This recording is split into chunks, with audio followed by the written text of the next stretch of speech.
Aubrey, welcome to the sunny southeast. Thanks, Davey. Nice to be down here.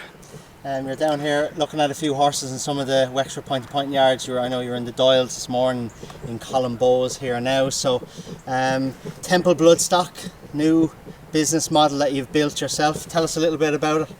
Yeah, listen, it's obviously I stopped riding there 3 years ago, Galway this year, and when you stop riding, you have to go and make a living at something. So.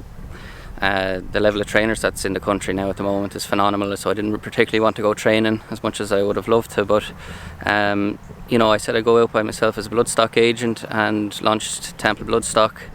Bought one horse to go to Willie Mullins, hoping to fill him. Filled him up and got a second one, a third one, and we've built it up now. We have 7 horses there at the moment, and it's been a nice way as an agent to get going. As I didn't decide to be a bloodstock agent and walk into the sales ring with a book full of clients and start buying horses everywhere. So we started at the bottom, and the last couple of weeks and months have been good, so hopefully it keeps going. Obviously a huge help having those horses starting off with Willie Mullins as well.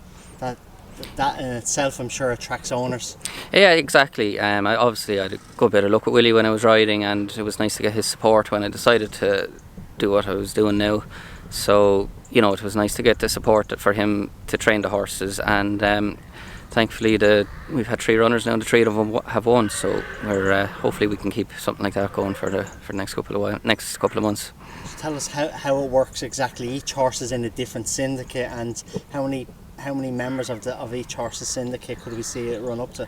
Yeah, so it's not a club, so they're syndicates. So each horse is a separate syndicate. There's different owners involved in each of them. Some owners have a piece in a couple of them, and it gives them good interest. So Hey Sunshine at one last week, I think there's 9 owners in her. She's a filly we're actually leasing, and the other horses were purchases. So there's sort of in and around 13 up to 18 people involved in them, ranging from sort of 5 and 10% shares, and it runs quite well. I'd say it's my full-time job now, so if anyone rings me wanting to know what's going on with the horse, it means I'm not doing my job. And so everyone's kept updated, WhatsApp groups, emails, and a couple of yard visits and things like that. So, and I enjoy doing it. I enjoy meeting new people, travelling different places. Got in the car this morning to come down to Wexford, looking at all the horses ahead of the point-to-point season, and enjoying every aspect of it now. So hopefully they run a good look and keep going.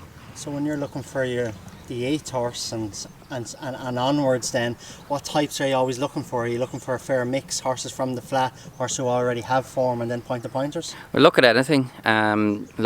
Dual purpose horses have been very lucky for me. Obviously there's a huge range of point-to-pointers here in Ireland as well, so that's why I came down this morning to have a look at a good number of them. So listen, it's all about buying them at the right price as well, which isn't easy, and finding the right one. But all you can do is get as many boxes ticked as you can, and you take your chance from there. So we've bought a nice point-to-pointer not so long ago called Derive de Me. Donica had him, a horse by authorised, that won his maiden there early in the year. He's in Willie Mullins now, and I'm looking forward to seeing him out. So we've bought some nice horses off the flat and from point-to-points, not tied down to one or the other. A nice horse is a nice horse. I do like dual purpose horses. I love going back on the flat with them after going jumping. There's some great prizes there, especially if a jump trainer's training them. Going up with them 2-mile Premier handicaps, they can tend to be dominated by jumping trainers, so I like looking out for them types. But a nice horse, and we'll look, whether it's a point field or a flat race, we'll keep looking. And then obviously you have picked up some clients through the syndicates as well, and you do some private buying as well, and those horses can go to different trainers now. Yeah, exactly. Sure, listen, as I say, I didn't wake up, decide to be a bloodstock agent and walk into a sales ring and buy a load of horses. I networked my way through the first horse syndicate, and I'd say we've built it up to 7 now, and I've got a nice bit of networking out of that, and built up a nice number of clients. And at the moment I've a nice couple of orders that I'm trying to get the right type for. Paul Flynn has been very good to me.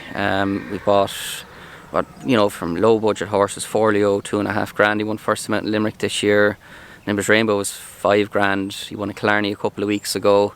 Jazz Forever won, and club manager for Craven Cromwell. So it's nice to have nice to have winners for other trainers. And Alphonse Legrand was a fantastic horse for his owners this year. We bought him for 10 grand. And he was successful in the Chester Plate and Northumberland Vase, or Chester Vase and Northumberland Vase this year.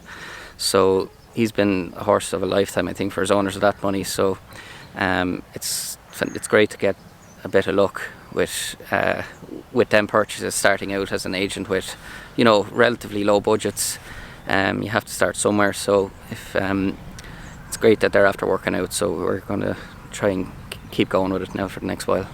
Has anyone helped you along in terms of, is there anyone you look up to and has given you a lot of advice starting off as a bloodstock agent? Yeah, listen, it's no more than riding or training. When I was riding, there's plenty of amateurs in the weigh room that were more than helping, to go through a race with you. And there's plenty of agents out there that that I've spent a day with. Obviously Harold Kirk, Pierre Boulard in France. I've spent plenty of time with them. Couldn't ask for better than that. Exactly, yeah. Especially in France, there with Pierre's, his knowledge of them French pedigrees is second to none, and what you'd be looking for in horses, and even at the, it's not as if you learn it overnight. I'm sure they're learning as they go as well. There's no, you don't go, you don't have it cracked like no one does, but you try and learn as much as you can every day, and you hope you get it right. So it's not something that you just have a box ticked and so everyone makes mistakes, and and the winners and everything like that and is all in the past as well.